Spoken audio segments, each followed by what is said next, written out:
पिछले लेक्चर्स में पिछले के लेक्चर में हम लोगों ने जो बातचीत आपसे की थी वो हम बात कर रहे थे कि इलेक्ट्रोस्टैटिक में था क्या।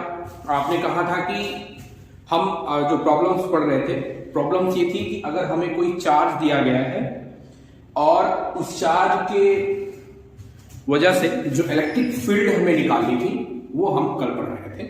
तो वहां पर हमने आपको किसी एक चार्ज, अगर सिंगल चार्ज है उसकी वजह से जो इलेक्ट्रिक फील्ड डेवलप होती है वो आप कैलकुलेट कर चुके थे।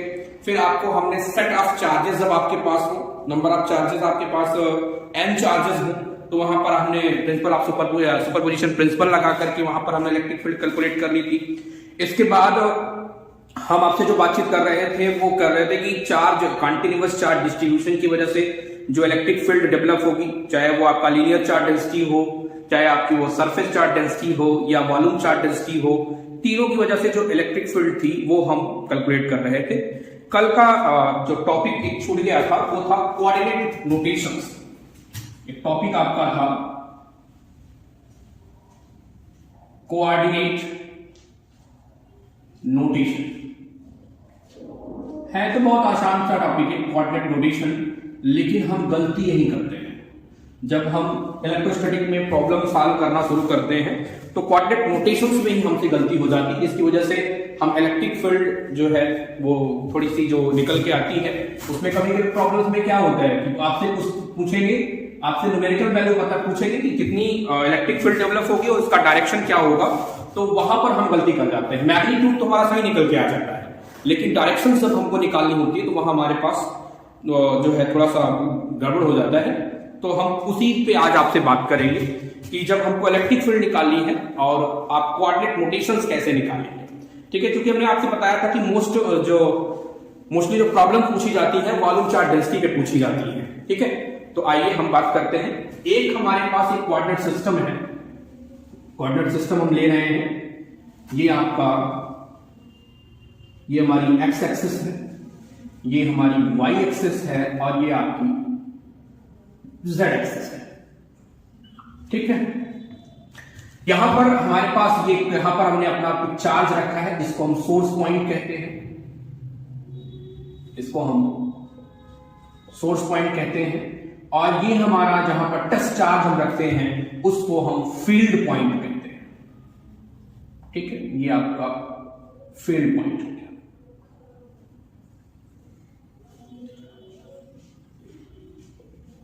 आपका फील्ड पॉइंट ओरिजिन ओ से आपका सोर्स पॉइंट का जो पोजीशन वेक्टर है हमने कहा ये r डैश है, वेक्टर r डैश है, और आपका फील्ड पॉइंट का जो पोजीशन वेक्टर है वो r है। ठीक है, सोर्स पॉइंट के जो कोऑर्डिनेट्स हैं हमने कहा x डैश, y डैश और z डैश है, और फील्ड पॉइंट के जो कोऑर्डिनेट्स थे x, y और z। ठीक, इनके जो सेपरेशन वेक्टर है, इनका जो सेपरेशन वेक्टर है हमने कहा वेक्टर r है। ठीक है, ध्यान से बात समझिए। हमने एज्यूम किया, हमने कहा कि हमारे पास एक कोऑर्डिनेट सिस्टम है x, y, z है। ठीक है, उसमें ये x एक्सिस है, ये y एक्सिस है, ये z एक्सिस है। yz प्लेन पर हमने क्या किया कि एक आपका सोर्स पॉइंट है, फील्ड पॉइंट है, एक yz प्लेन नहीं है, प्लेन मत ध्यान दीजिए। ठीक है, ये आपका xy ये आपका सोर्स पॉइंट है और ये हमारा फील्ड पॉइंट है। ये आपका r डैश जो है ये आपके सोर्स पॉइंट का कोऑर्डिनेट पोजीशन वेक्टर है और r आपका जो है ये फील्ड पॉइंट का वेक्टर। ठीक है, तो हम लिखना चाहें अगर तो पोजीशन वेक्टर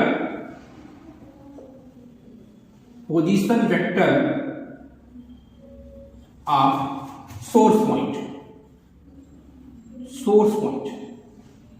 ठीक है, अगर आप सोर्स पॉइंट का पोजीशन वेक्टर लिखेंगे तो आपका क्या होगा, सोर्स पॉइंट का पोजीशन वेक्टर ये आपका हो जाएगा भैया r dash is equal to, ये आपका आएगा xi yj प्लस zk। ये किसका कोऑर्डिनेट होगा, ये आपके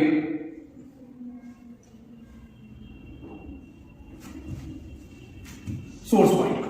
ठीक है, दूसरा position vector of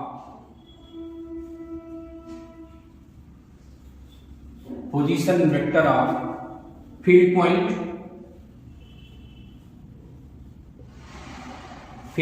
position vector of field point निकालिए। क्या आएगा भैया? फील्ड पॉइंट का पोजीशन वेक्टर जो होगा वो आपका है आर, वेक्टर आर। और ये वेक्टर आर जो होगा, वेक्टर आर लिखिए तो ये आपका हो जाएगा एक्स आई वाई जे प्लस जेड के। ठीक है, तो ये आपका हो जाएगा, ये आपका सोर्स पॉइंट का पोजीशन वेक्टर हो गया और ये आपका क्या हो जाएगा, ये आपके फील्ड पॉइंट का पोजीशन वेक्टर हो गया। अब आप सेपरेशन वेक्टर आर निकालेंगे।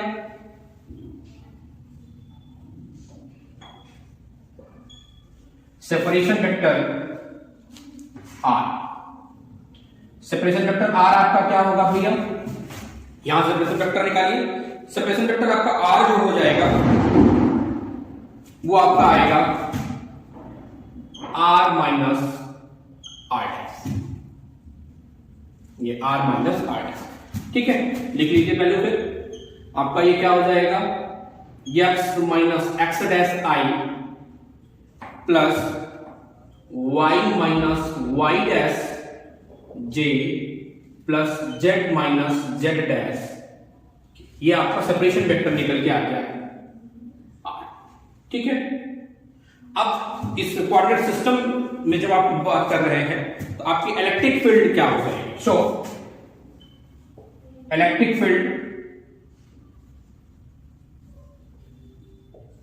फील्ड क्या हो जाएगी आपकी? ई। इलेक्ट्रिक फील्ड ई आप जो निकालेंगे वो आपकी आएगी कितना? 1/4 pi epsilon naught volume integration rho R dash upon vector R के मान का स्क्वायर हो जाएगा और डायरेक्शन आपकी क्या हो जाएगी? आर। समझ रहे हैं? ये आपकी हो गई इलेक्ट्रिक फील्ड, आपकी हो गया कि क्वाड्रेटिक नोटेशंस में अगर आपको पढ़ना है कि आपका इलेक्ट्रिक फील्ड हो जाएगा।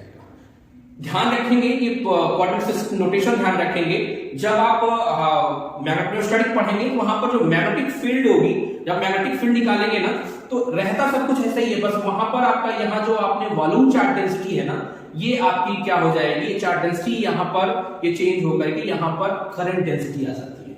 इतना अंतर होता है, बाकी दो नोटेशन में कोई अंतर नहीं होता। ठीक है, तो ये आपका कोऑर्डिनेट नोटेशन हो गया। अब कुछ छोटी छोटी प्रॉब्लम्स हैं जो हम इस पे करते हैं, जो कूलॉम्स लॉ पे बेस्ड छोटी छोटी प्रॉब्लम पूछी जाती हैं, उन्हीं पे हम आपसे बातचीत करते हैं। ठीक है, आइए पहली प्रॉब्लम, पहला एग्जांपल आपसे बात करते हैं।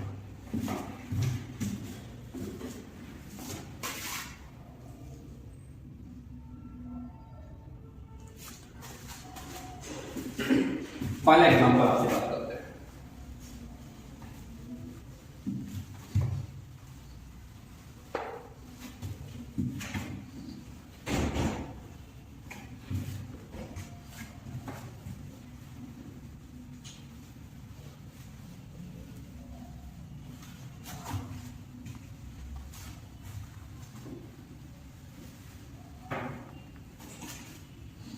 पहला एग्जांपल क्या है?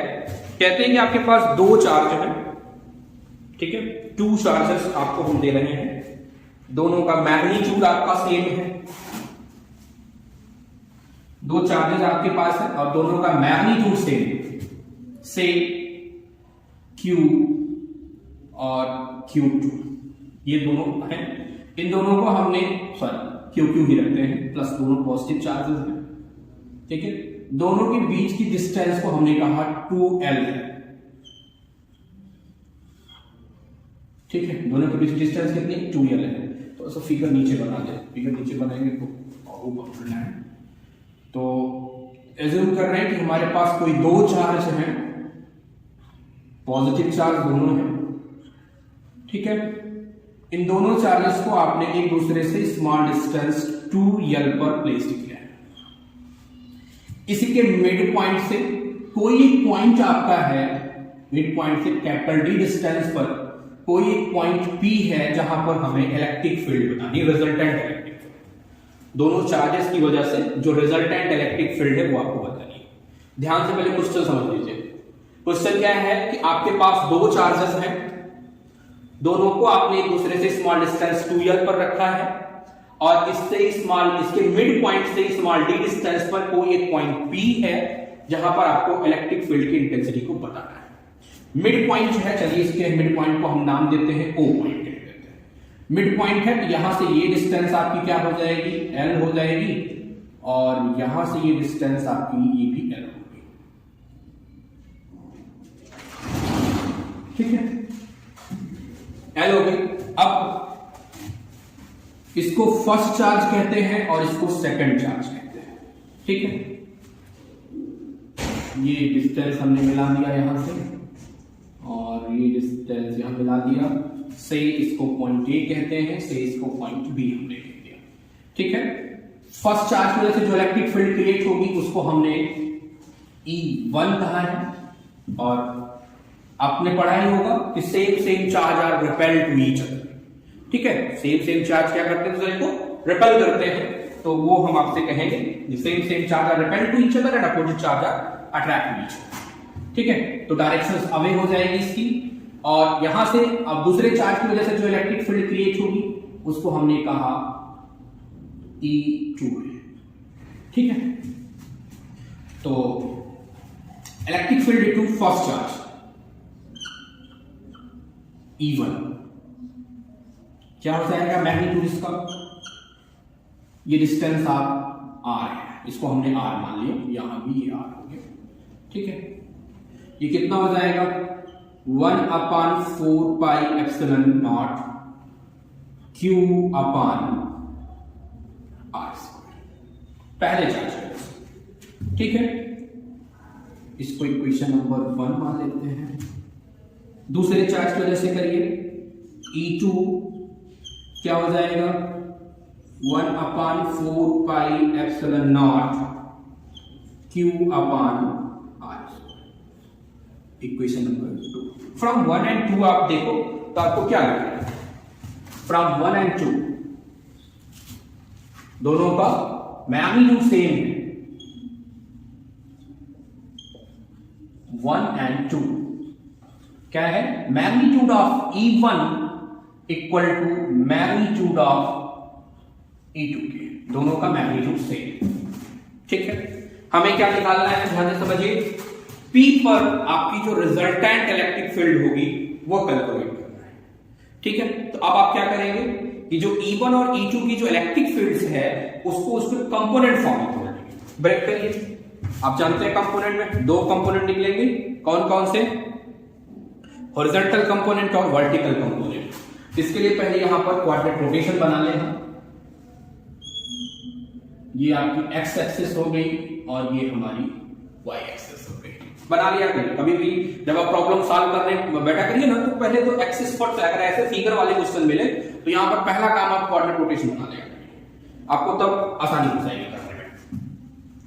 E1 का इलेक्ट्रिक फील्ड मैग्नीट्यूड सेम है, E1 आपके प्लस दूसरे चार्ज और पहले चार्ज और दूसरे चार्ज की वजह से जो प्रोड्यूस हुई इलेक्ट्रिक फील्ड है वो उसका magnitude same.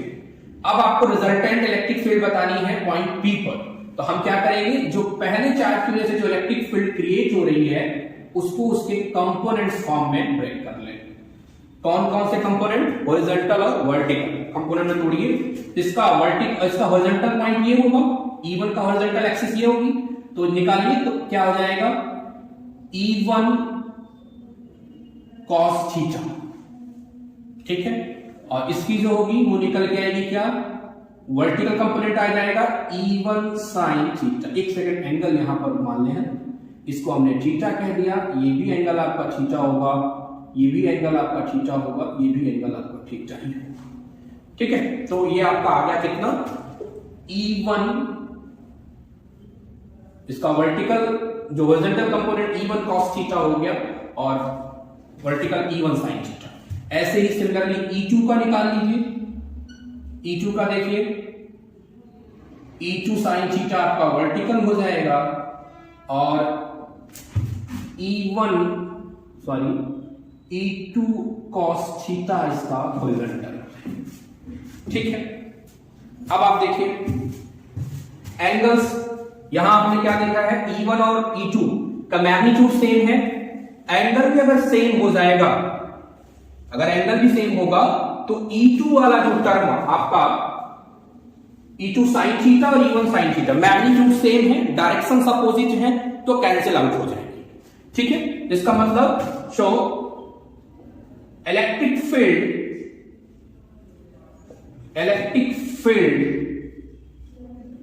along x axis क्या हो जाएगी,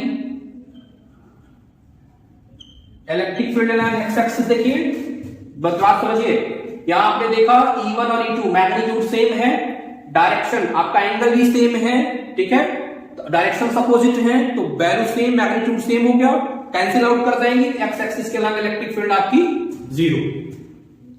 ठीक है, वाई एक्सिस के अलग आइए देखिए, वाई एक्सिस के अलग एंड along वाई एक्सिस के अलग देखिए तो क्या हो जाएगा, ई वाई, डायरेक्शन देखिए दोनों की सेम है, तो आपका हो जाएगा E1 cos थीटा प्लस आपका E2 cos थीटा हो जाएगा। ठीक है, और ये बराबर आपका किसके हो गया, ई वाई, ये आपका हो जाएगा मैग्नीट्यूड सेम है तो 2E1 cos थीटा, ये आपका एक्स एक्सिस के नाम, एक्स के नाम जीरो हो गया, वाई के नाम 2E1 cos थीटा हो जाएगा। अब आपसे अगर पूछा जाता है, आपसे पूछा क्या गया है कि पॉइंट P पर हमें जो रिजल्टेंट इलेक्ट्रिक फील्ड है वो आप बता दीजिए। ठीक है, पॉइंट P पर जो रिजल्टेंट इलेक्ट्रिक फील्ड है वो आपको बतानी है। ठीक है, पॉइंट P पर रिजल्टेंट इलेक्ट्रिक फील्ड आइए कैलकुलेट करते हैं। शो रिजल्टेंट इलेक्ट्रिक फील्ड,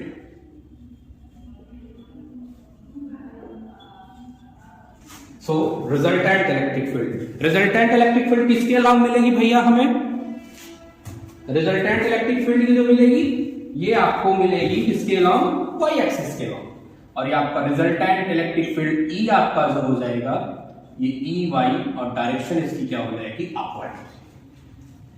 ठीक है, अब तो आप कैलकुलेट कर ही लेंगे, वैल्यू है E is equal to 1/4 pi epsilon naught 2Q upon R square, cos theta की वैल्यू वहां से कैलकुलेट कर ले, क्या हो जाएगा D अपॉन R, तो E आपका कितना डायरेक्शन लिखिएगा अपवर्ड, ये आपका हो गया 1/4 pi epsilon not 2QD upon, अब देखो वहां राइट एंगल लिखा होगा, वहां से अगर आप D R कैलकुलेट कर लो तो R आपका कितना हो जाएगा, root L square plus D square.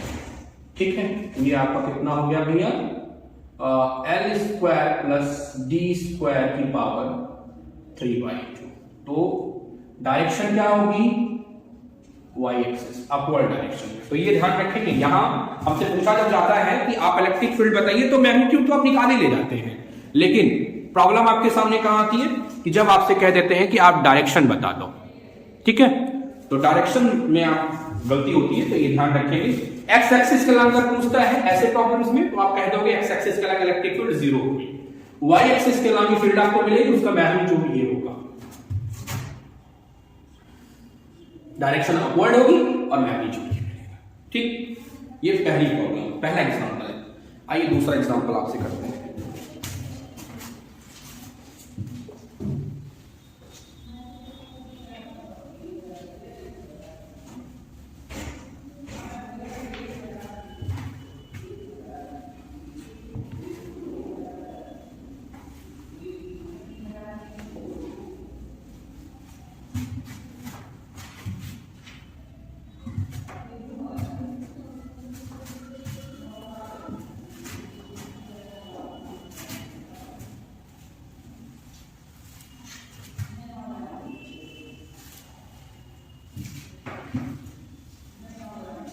दूसरा एग्जांपल,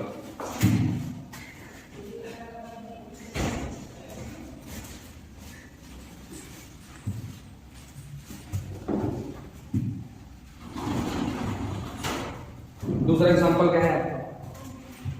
दूसरा एग्जांपल है कि मैग्नीट्यूड, हम कहते हैं कि सेम चार्जेस है, मैग्नीट्यूड सेम है, बस दो चार्जेस हमारे पास हैं, प्लस क्यू और माइनस क्यू।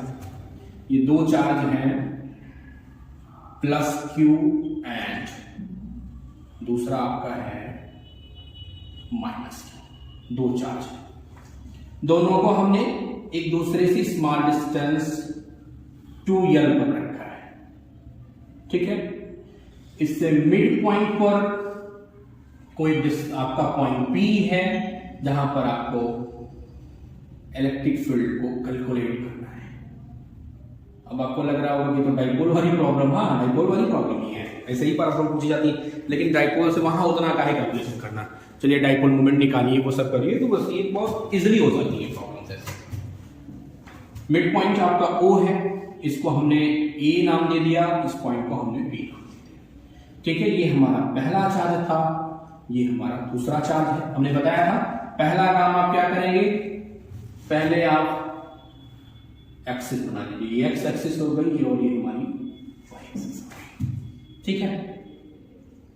अब A को P से मिला दिया हमने और B से मिला दिया, ठीक।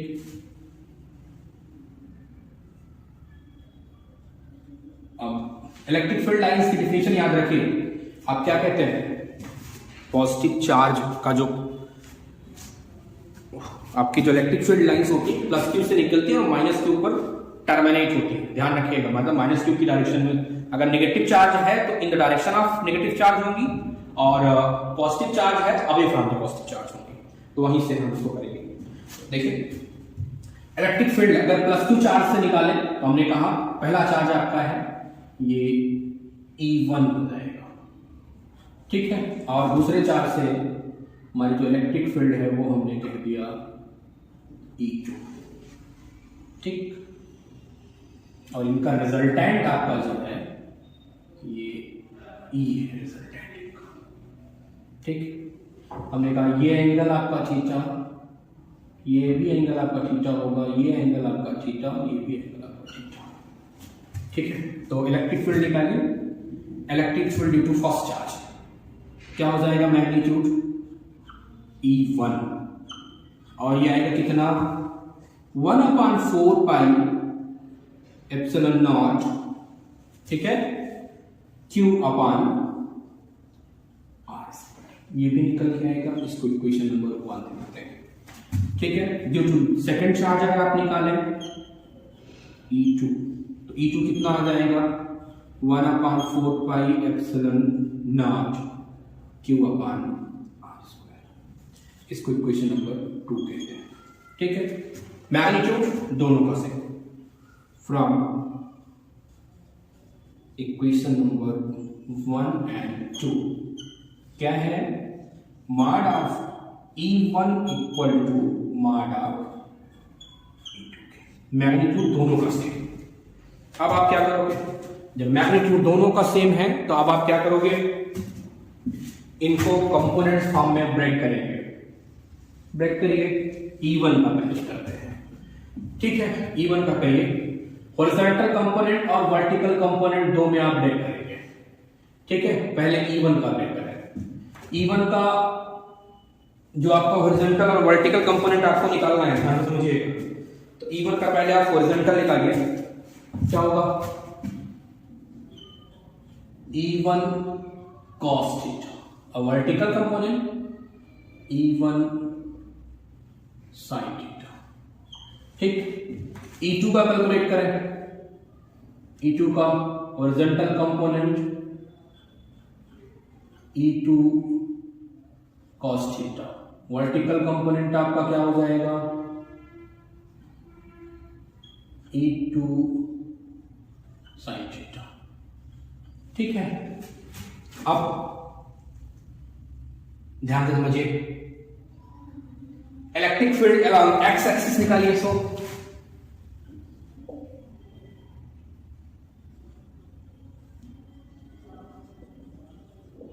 Electric field along X axis क्या होगी, बोलिए। देखिए ध्यान से, यहां यही तो है एक्स एक्सिस आपकी, तो ये क्या हो जाएगा, ई एक्स, ये बराबर किसके हो जाएगा, E1 sine theta plus E2 sine theta, ठीक है। और ये बराबर किसके आएगा, EX आपका जो होगा ये आपका आएगा 2E1 साइन थीटा के बराबर, ठीक है। ये आपका डायरेक्शन एक्स एक्सिस के लंब, ठीक, ये आपका हो गया। और अलॉन्ग वाई एक्सिस देखिए, अलॉन्ग वाई एक्सिस क्या होगा, अलॉन्ग वाई एक्सिस बोलिए।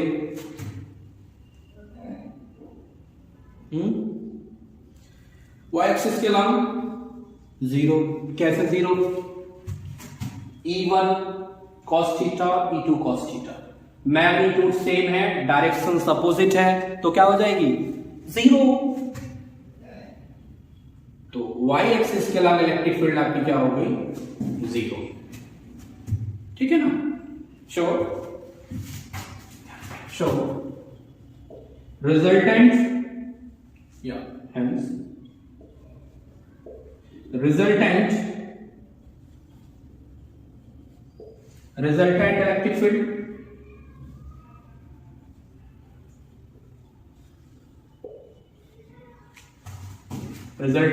फील्ड आपकी क्या हो जाएगी, E, ये आपका हो जाएगा EX, ठीक है, EX और डायरेक्शन एक्स एक्सिस। तो ये ध्यान रखें, दोनों में भी वैसे मैग्नीट्यूड में कोई इफेक्ट नहीं आया, मैग्नीट्यूड सेम ही आएगा, बस दोनों फिगर में क्या अंतर हो जाएगा, डायरेक्शन का। अगर दोनों पॉजिटिव चार्ज है तो अपवर्ड हो जाएगी फील्ड, और अगर दोनों नेगेटिव चार्ज अगर एक पॉजिटिव और एक नेगेटिव चार्ज है तो फील्ड क्या हो जाएगी, एक्स एक्सिस क्या हो जाएगी। तो ये ध्यान रखिएगा, दो बहुत अच्छी। होता क्या है कि हम जो है देखते हैं, क्वेश्चन पढ़ते हैं और पढ़ से टिक मार देते हैं, तो ध्यान रखिएगा यहाँ पर थोड़ा सा कॉन्सेप्चुअलाइजेशन हमें होना जरूरी होता है, थोड़ा सा।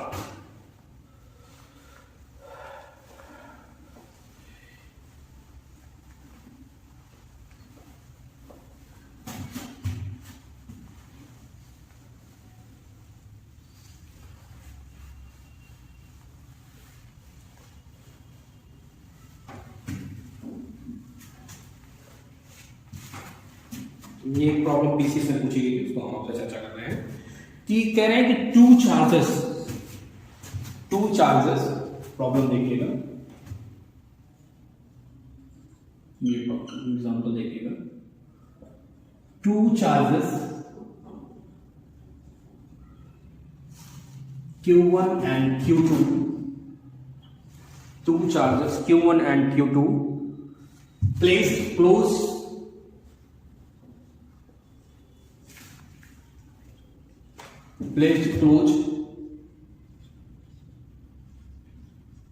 to each other,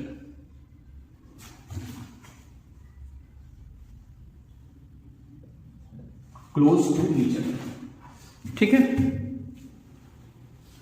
फिर यहां पे क्या है, if A charge Q0, if a charge Q0 is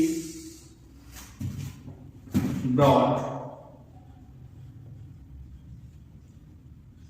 near to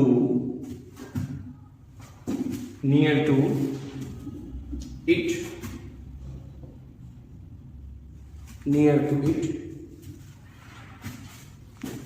तो नाउ अगर ऐसा है तो क्या होगा, now the force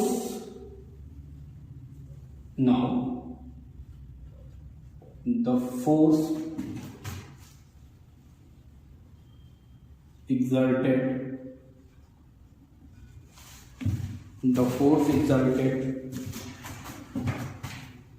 by Q1 and Q2.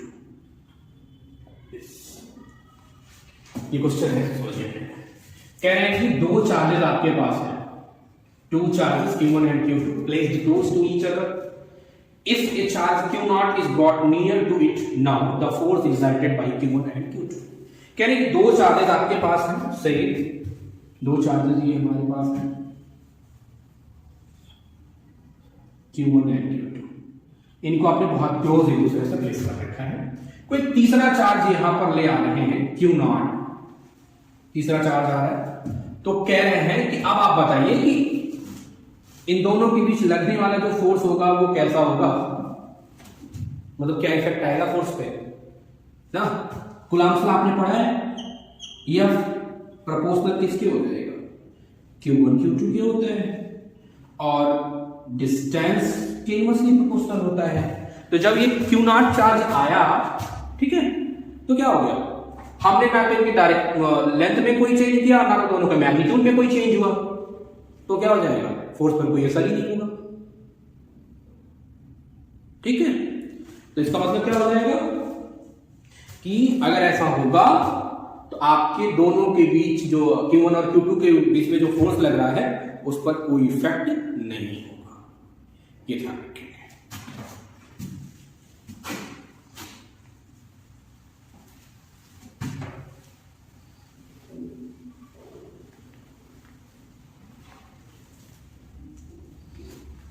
ये क्वेश्चन ध्यान रखिएगा, पूछा गया है, पीछे से पूछा गया था एक बार।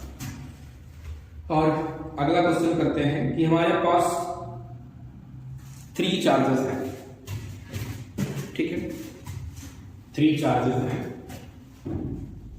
कौन कौन से हैं आपके पास, हमारे पास 3 चार्जेस थे और इनको हमने किसी एक स्क्वायर के 3 कॉर्नर पर हमने रख दिया है। ठीक है, 3 चार्जेस आपके पास थे, इन तीनों चार्जेस को हमने क्या कर दिया है, किसी एक स्क्वायर के 3 कॉर्नर पे रख दिया है। पहला कॉर्नर ए पर, दूसरा चार्ज 2Q था, तीसरा आपका 4Q है। ठीक है, इन तीनों चार्जेस को हमने आपके एक स्क्वायर के 3 कॉर्नर पर रख दिया है। और तब आपसे पूछते हैं कि P पर आप इलेक्ट्रिक फील्ड बता दो, इस पॉइंट P पर इलेक्ट्रिक फील्ड बता दो। इस क्यूब की लेंथ L, सॉरी स्क्वायर है, इसकी लेंथ कितनी है, L है।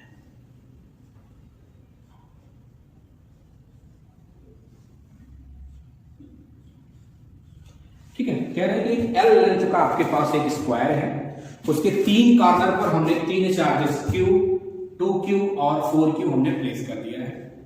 पॉइंट P पर आपसे जो है वो पूछा जा रहा है कि पॉइंट P पर आप हमें इलेक्ट्रिक फील्ड बता दो कितनी होगी, रिजल्टेंट इलेक्ट्रिक फील्ड। ठीक, अब Q की वजह से जो फील्ड क्रिएट हुई उसको तो हमने कह दिया E1। ठीक, 4Q की वजह से जो फील्ड आपकी क्रिएट हुई इसको हमने कह दिया E3, और 2Q की वजह से जो फील्ड क्रिएट हुई वो हमारी हो गई E2। ठीक है, क्योंकि प्लस की चार्ज है, आगे ही जाएंगे, तो ये आपका हो गया। यहाँ डायगोनल अगर आप निकालें तो डायगोनल कितना आएगा, √2L। तो आपसे पूछा जा रहा है कि इस अरेंजमेंट अगर ऐसा है तो पॉइंट P पर आप हमें इलेक्ट्रिक फील्ड बता दें कितनी होगी। तो पहले तो इलेक्ट्रिक फील्ड के डिफिनेशन से ही बात करते हैं। आइए, पहला चार्ज जो Q है उसकी वजह से इलेक्ट्रिक फील्ड कितनी होगी, उसका मैग्नीट्यूड कितना होगा। ये हो गया 1/4 पाई एप्सिलॉन नॉट, और ये आपका हो जाएगा Q/4 ठीक, यहाँ तक इसमें कोई प्रॉब्लम किसी को नहीं, होनी भी नहीं चाहिए। ठीक है, दूसरा देख लें। E2 क्या होगा, निकाल लीजिए। 1/4πε0 2q, और ये आपका क्या हो जाएगा, ये आपका हो जाएगा √2l का स्क्वायर, और ये बराबर कितना हो जाएगा भैया, 1/4πε0 2q/2 × l स्क्वायर। ये कैंसिल होके आपको कितना मिलेगा, 1/4πε0 q/l बराबर किसके हो गया, ये E1। ठीक है, तीसरा चार्ज मेरे से निकाल लीजिए। E3 कितना होगा, E3 कितना हो जाएगा, 1/4πε0 4q क्या हो जाएगा, l स्क्वायर। ये आपने तीनों की वजह से जो इलेक्ट्रिक फील्ड क्रिएट हुई वो आपने निकाल दिया। ठीक, अब आप कैसे करेंगे, एंगल देखिए, ये है स्क्वायर, तो पूरा तो 90 होगा, तो ये कितना हो जाएगा, 45 डिग्री।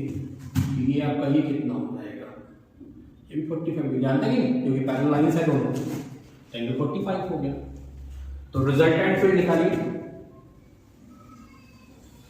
ठीक है, फील्ड निकालिए along x axis।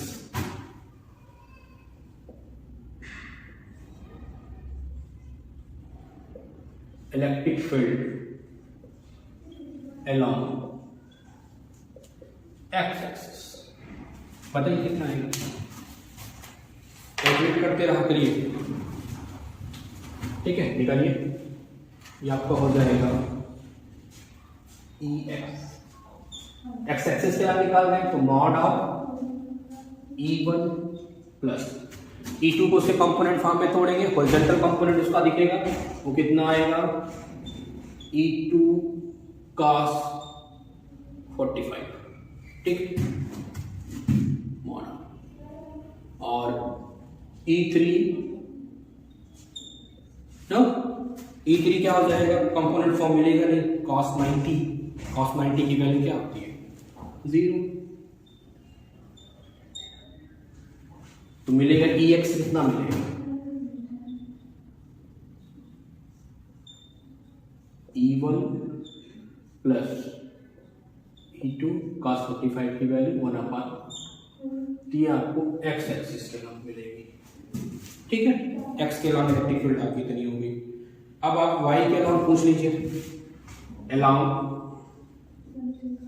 y axis क्या हो जाएगी, अलाउ y एक्सिस आपका होगा EY, अलाउ y एक्सिस आपका क्या आ जाएगा,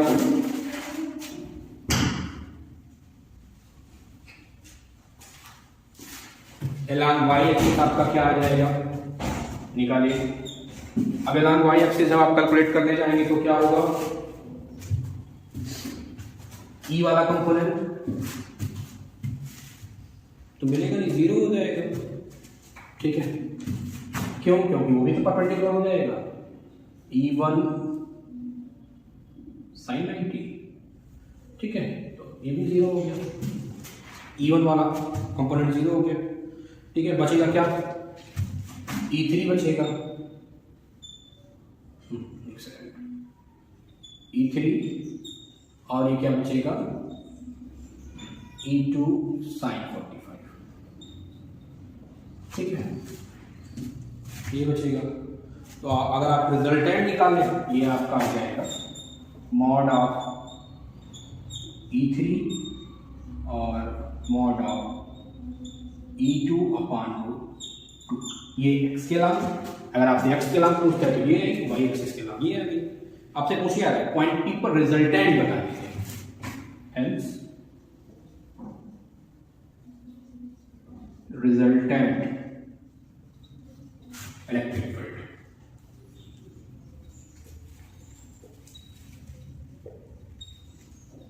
रिजल्टेंट इलेक्ट्रिक फील्ड। ई क्या हो जाएगा, रूट ऑफ ई एक्स का होल स्क्वायर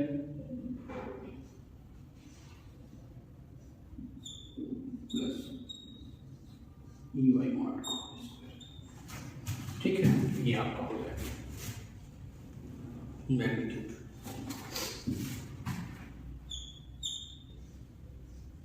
अगर डायरेक्शन आपसे पूछ ले, डायरेक्शन तो निकाल ही नहीं, क्या हो जाएगा, फाइन जो आपका होगा tan inverse E Y upon E X. ठीक है, तो ये आपका हो गया, ये इलेक्ट्रिक फील्ड हो जाएगी और डायरेक्शन आपको ये मिल जाएगा। ये भी प्रॉब्लम पूछी जाती है। ठीक है, एक प्रॉब्लम तो ये है, इस तरीके की प्रॉब्लम है। हमने यहाँ पर Q, 2Q और 4Q L करके दे दिया है। यहीं पर आपको क्या कहते हैं कि यहीं पर आपको दे देंगे भाई कि चार्जेस का मैग्नीट्यूड दे देंगे और आपको L बता देंगे कितना है, तो आपसे कहेंगे कि आप इलेक्ट्रिक फील्ड बता दो। तो एक प्रॉब्लम तो इस तरीके की है। दूसरी प्रॉब्लम आई है, हमसे इसी स्क्वायर पे ही एक दूसरी प्रॉब्लम डिस्कस करते हैं आप। ठीक है, इस स्क्वायर पे ही आपसे हम दूसरी प्रॉब्लम आगे डिस्कस करते हैं।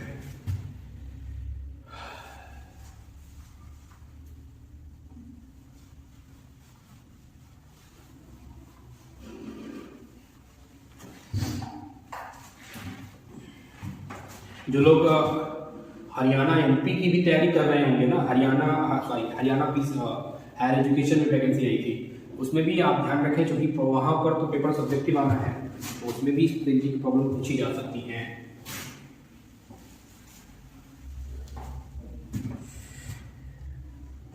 अब आइए बात करते हैं अगली प्रॉब्लम पे। अगली प्रॉब्लम हमारी है कि हम आपसे कह रहे हैं कि 4 चार्जेस हैं हमारे पास, 4 चार्जेस हैं, लिख देते हैं प्रॉब्लम में, लिख देते हैं। कह रहा है कि 4 चार्जेस हैं, 4 इक्वल पॉइंट चार्ज। ठीक है, 4 equal point charge plus 4 microcoulomb. ठीक है, are placed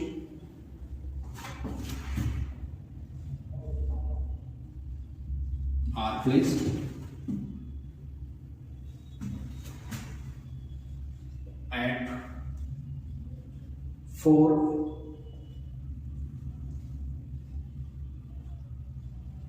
corner of square, 4 corner of a square,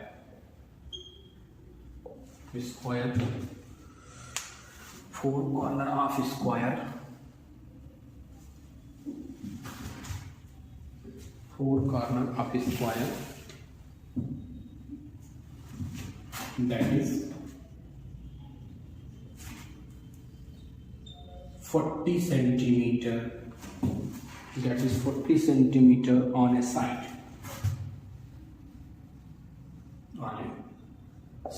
आपसे क्या कहना है कि फाइंड क्या फाइंड करना है आपसे, find the force on any charge. ठीक है, प्रॉब्लम समझिए। कह रहा है 4 इक्वल पॉइंट चार्जेस हैं प्लस 4 माइक्रोकूलम्स के, इनको हमने क्या कर रखा है, किसी एक स्क्वायर के कॉर्नर पे हमने प्लेस कर रखा है, जिसका साइड कितनी है, 50 सेंटीमीटर है। कह रहे हैं कि आप बता दो कि फोर्स कितना है। ठीक है, एक प्रॉब्लम तो भी हमने आपको डिस्कस कर ली कि 3 चार्जेस थे ना, उनको हमने क्यों आपके स्क्वायर के 3 कॉर्नर पर हमने प्लेस कर रखा था। तब आपसे पूछ रहे थे कि चौथा जो कॉर्नर है, चौथा जो पॉइंट है, उस पर आप इलेक्ट्रिक फील्ड बता दो। अब दूसरी प्रॉब्लम क्या है कि हमने 4 न्यूमेरिकल प्रॉब्लम कर रहे हैं कि 4 इक्वल पॉइंट चार्जेस हैं, उनको प्लस 4 माइक्रोकूलम्स के, और उनको हमने क्या रखा है, एक स्क्वायर के कॉर्नर, चारों कॉर्नर पे रखा है, और उस स्क्वायर की साइड कितनी है, 50 सेंटीमीटर। तो कह रहे हैं कि बता दो कि फोर्स कितना लग रहा है चार्जेस पे, किसी एक चार्ज पे, एनी चार्ज पे कितना फोर्स लगेगा। ठीक है, तो फिगर पहले बनाइए। पहला काम देखिए, फिगर बनाएंगे। फट से तुरंत। जो आप होता क्या है ना कि हम जब फिगर बना लेंगे, आपने समझिए कि 70% प्रॉब्लम आप सॉल्व कर लेंगे अगर आपका फिगर सही नहीं है। तो पहले तो करिए एक क्यूब ले लीजिए, क्यूब नहीं ले, एक स्क्वायर बनाइए पहले। ये स्क्वायर दिखेगा, मान लीजिए एक स्क्वायर है, नामकरण करिए ए बी डी और सी, ये हमने इनका कंस्ट्रक्ट कर दिया, ठीक है। से अभी यहाँ तो 50 है, हम क्योंकि डायगोनल वगैरह निकालना होगा तो हमने ए मान लिया, इनकी साइड्स आपकी ए। तो ये आपका डी, आपका डायगोनल क्या हो जाएगा, ये आपने निकाला था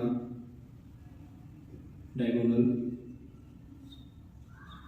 a√2 हो जाएगा फिर, ठीक है। अब चार्जेस हैं यहाँ पर, +4 माइक्रोकूलम्स का यहाँ रखा गया है, +4 माइक्रोकूलम का पॉइंट बी पर रखा गया है, ठीक है, +4 माइक्रोकूलम्स का डी पर रखा गया है, और ये 4 माइक्रोकूलम्स का सी पर रखा गया है। आपसे पूछ रहे हैं कि बताइए कि जो आपका आपने रखा है चार्जेस के ऊपर कितना फोर्स लगेगा वो बता दीजिए। अब आपने पढ़ रखा है कि चार्जेस प्लस क्यू चार्ज आपके जो फोर्स होते हैं वो सेम चार्ज रिपेल करेंगे। तो आपका जो FBA होगा डायरेक्शन तो ये होगी, ठीक है। BC आपका जो हो जाएगा, BC आपका ये हो गया, ठीक है, समझ रहे हैं ना। और आपका जो FBD हो जाएगा उसकी डायरेक्शन ये हो जाएगी, क्योंकि पढ़ा है आपने सेम चार्जर रिपेल्ड होनी चाहिए। इतना ये आपका फिगर हो गया। फिगर अगर आपने सही से बना लिया तो आप ये मान के चलिए कि आपकी 70% प्रॉब्लम सॉल्व। फिर आप कुछ करते हैं, तब तो आप जानते ही हैं गिवन क्या है आपसे, लिखते हैं नीचे दिखेगा, अच्छा यहाँ क्या गिवन है आपसे,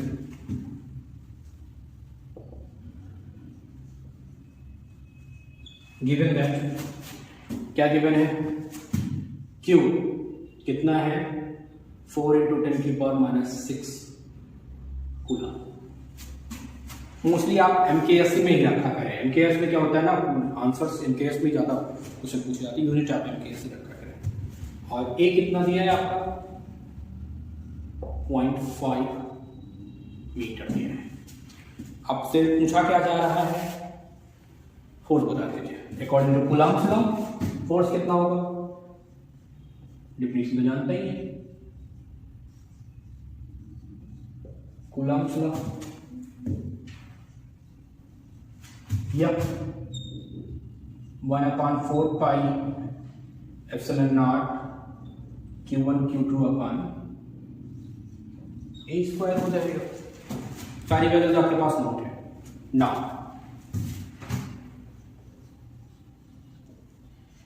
F पहले BA निकालते हैं, FBA कितना होगा, याद करिए हमने आपको जो बताया था पहले दिन, तो हमने कहा था ना जब आप न्यूमेरिकल सॉल्व करें तो 1/4 पाई एप्सिलॉन नॉट की वैल्यू कितनी लिखी जाती है, 9 ×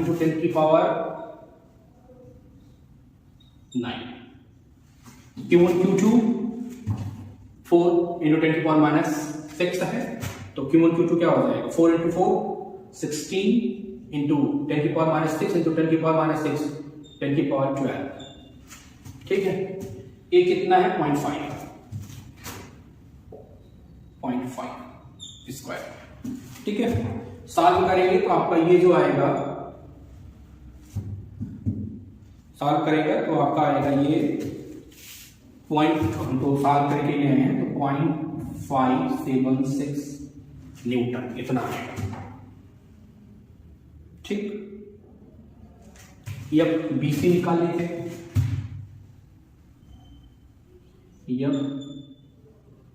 BC निकाल लीजिए।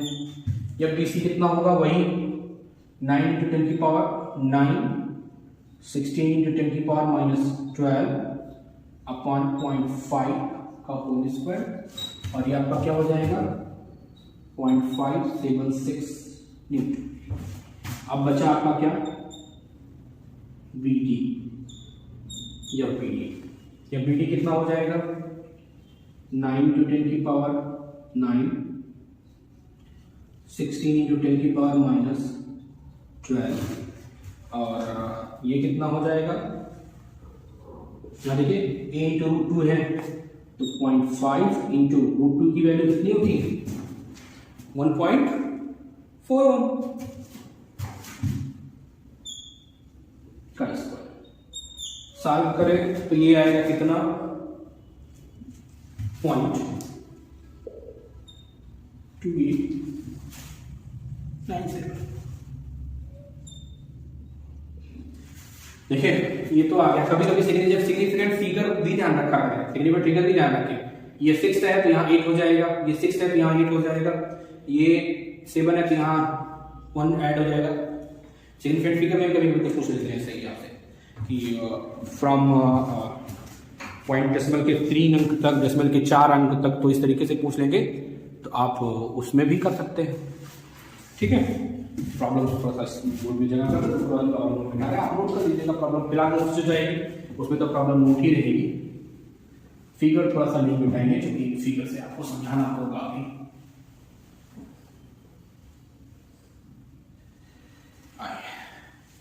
अब पहले रिजल्टेंट निकालिए। ठीक है, फर्दर अगर हम बात करें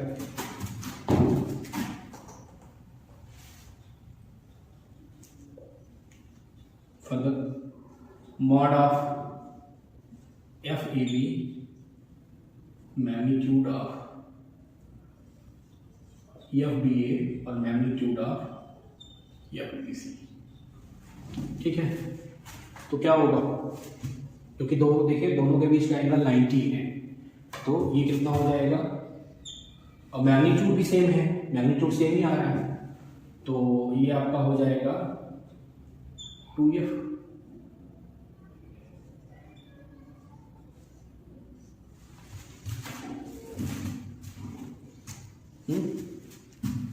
एक सेकंड याद होगा आपको कि अगर दो वेक्टर हैं, दोनों आपके राइट एंगल के किसी ट्रायंगल्स पे हैं, उनका रिजल्टेंट निकालना आप जानते थे। वहां से इसको निकालेंगे ना, देखिए चूंकि दोनों 90 हैं, ये आपका आ जाएगा √2 किसी एक का मैग्नीट्यूड। ठीक है, तो ये आपका कितना हो गया √2 और मैग्नीट्यूड कितना है 0.576 n। तो ये आपका आ जाएगा कितना,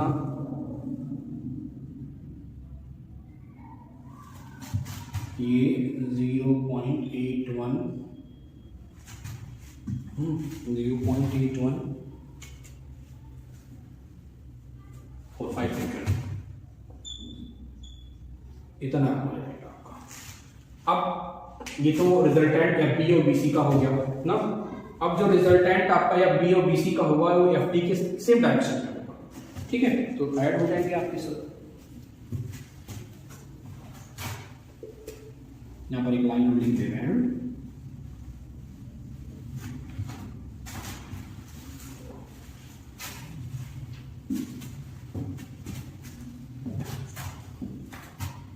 the resultant of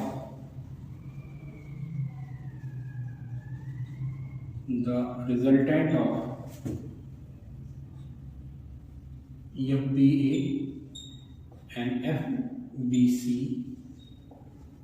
lies on क्या लाई करेंगे भैया, लाई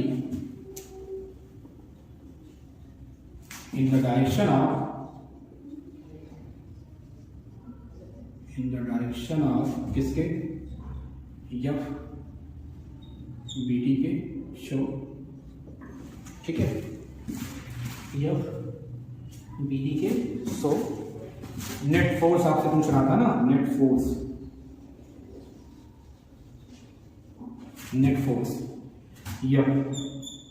कितना हो जाएगा, ये बी ए का मॉड प्लस एफ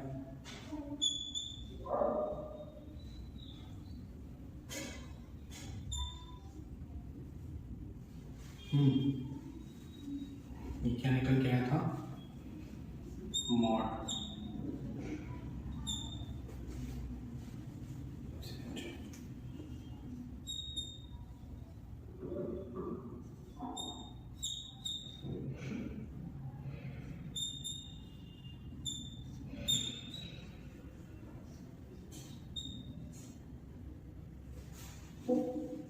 यह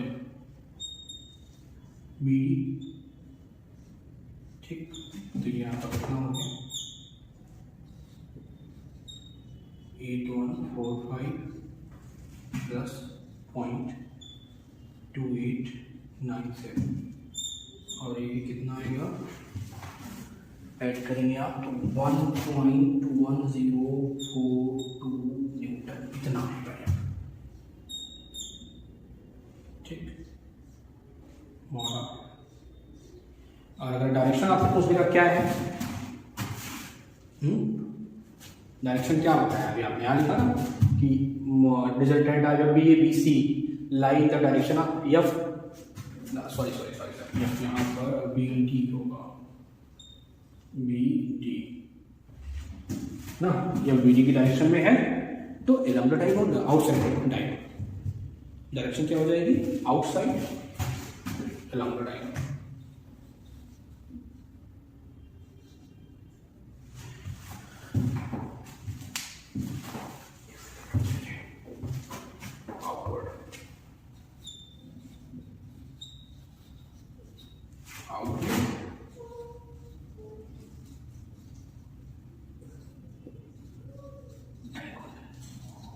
ठीक है, तो ये ध्यान रखें, आउटवर्ड हो जाए, ठीक। तो और कुछ प्रॉब्लम्स हैं, 2-3 प्रॉब्लम और है, नेक्स्ट लेक्चर में उसको कवर करेंगे आपके साथ। तो फिर 3 प्रॉब्लम और आपको कराएंगे, उसके बाद फिर हम गॉस लॉ की तरफ चलेंगे, कुछ आपको असाइनमेंट्स वगैरह भी दिए जाएंगे, ठीक है। आज का लेक्चर यही खत्म करते हैं। अब ये आपका हो गया कूलॉम्स सुपरपोजिशन प्रिंसिपल, 3 प्रॉब्लम इसमें हमको और करानी है, अलग अलग तरीके की 3 प्रॉब्लम और पूछी जाती है। ये आप जितने प्रकार की भी जो प्रॉब्लम पूछी गई उसमें से आज हमने 4 प्रकार की कोऑर्डिनेशन नोटेशन पढ़ा है और आपको 5 प्रॉब्लम आज हमने की है। तो इसी बात नेक्स्ट लेक्चर में और कुछ प्रॉब्लम करेंगे। Thank you.